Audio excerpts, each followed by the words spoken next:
अस्सलाम वालेकुम दोस्तों हिन महिल मां तव्हांजे आॾो हिकु ॻाल्हि ॿुधाईंदुसि त हिकिड़ो असांजो दोस्त फ़क़ीर आहे फ़क़ीर शौकत फ़क़ीर उन सां कंहिं माण्हूअ मुसलमान थी करे उन सुवाल कयो त मोहम्मद रसूलुल्लाह अंग्रेज़नि जो यहूदीन जो ऐं इन्हनि ॿियनि जो ईसाइनि जो ऐं इन्हनि जो नबी नाहे। इहो सुवाल हुन सां हुन दोस्त कई ऐं हुन फ़क़ीर शौकत फ़क़ीर मूंखे ॿुधायो तव्हां इन जो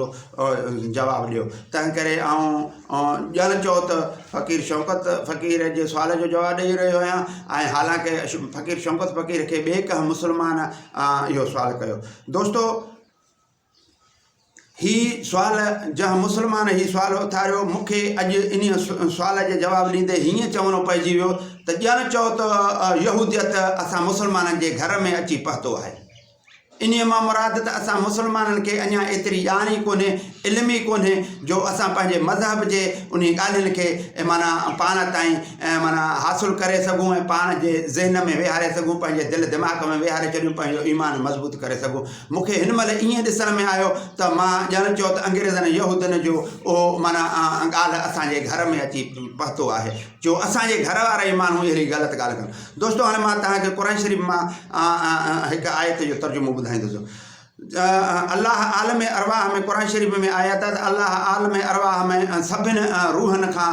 वाइदो वरितो त छा मां तव्हांजो रब आहियां ऐं सभिनि चयो हा तव्हां असां मुंहिंजा रब आहियो, बिल्कुलु तव्हां आहियो। ऐं चई त जेकॾहिं तव्हांजे दौर में कंहिंजे बि दौर में माना को मुंहिंजो आख़िरी नबी सल्लल्लाहु अलैहि वसल्लम जॾहिं ज़ाहिर थिए त तव्हांखे पंहिंजूं नबूअतूं तव्हांखे पंहिंजो इहो सॼो सिस्टम ख़तमु करणो पवंदो ऐं मुंहिंजे नबी जी ताबेदारी करणी पवंदी, मुंहिंजे नबी खे मञणो पवंदो ऐं इहो तव्हां मूंसां अॼु वाइदो कयो था, कौल कयो था। ऐं उन सभिनि माना रूहनि कालू भला चयो, सभिनि चयो त हा कई, सभिनि चयो हा मुंहिंजा रब माना असां इहा क़बूलु कयूं था ऐं माना इहो उन खे क़बूलु कयूं ऐं उहो वाइदो क़बूलु सभिनि कयो। हाणे आख़िरी नबी सभिनि जे माना कहिड़े बि नबी जे दौर में अचे हा त उहो हुन जी नबूअत ख़तमु थिए हा ऐं उहा आख़िरी मोहम्मद मुस्तफ़ा सल्लल्लाहु अलैहि वसल्लम जी नबूअत शुरू ऐं सभिनि उन जी जेका बि उम्मत आहे उहा सभु दायरे में या रसूलुल्लाह सल्लल्लाहु अलैहि वसल्लम जे दायरे में अची था वञनि। जहिड़ो बि नबी आहे, जंहिं बि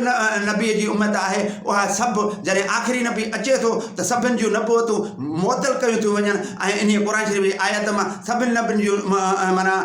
जेके नबूअतूं मुअतल ऐं सभिनि नबियुनि जूं उम्मतूं बि उन्हनि खां मुअतल थी ऐं उहे सभु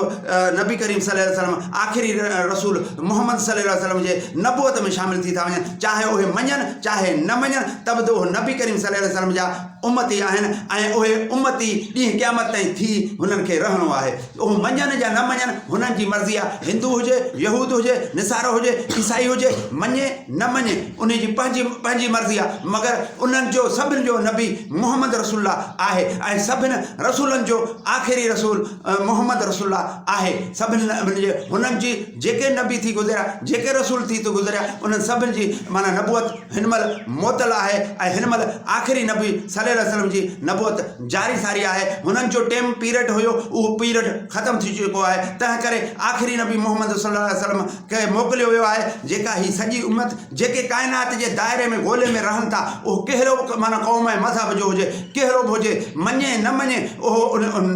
आख़िरी नबी मोहम्मद मुस्तफ़ा सल्लल्लाहु अलैहि वसल्लम जो उम्मती आहे। दोस्तो ॿिए कंहिंजो न आहे, भले उन जो नबी जेको अॻु वारा नबी आहिनि उहे उन्हनि जी सभु हर नबूअत मुअतल कई वई आहे, सभु मुअतल आहिनि। हिन महिल आख़िरी नबी मोहम्मद सल्लल्लाहु अलैहि वसल्लम आहे। सो उन दोस्त जो इहो सुवाल जो जवाबु मूं जेको ॾिनो ऐं मां इहो चवंदुसि त उन दोस्त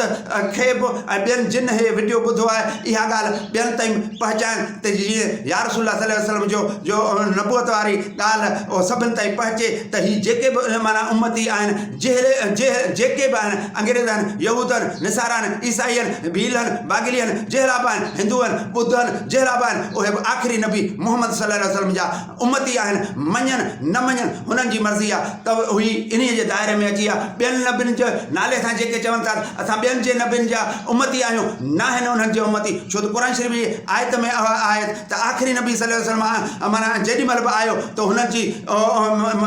नबूअत ख़तमु मुअतल कई वेंदी ऐं उहा सभिनि नबियुनि जी नबूअत मुअतल कई वई आहे, ख़तमु कई वई आहे। तंहिं करे हीअ उन्हनि सभिनि जे जेके नबियुनि जा उम्मती आहिनि उहे सभु हिन नबी जे उम्मत जे दायरे में अची विया। महिरबानी। अस्सलामु अलैकुम।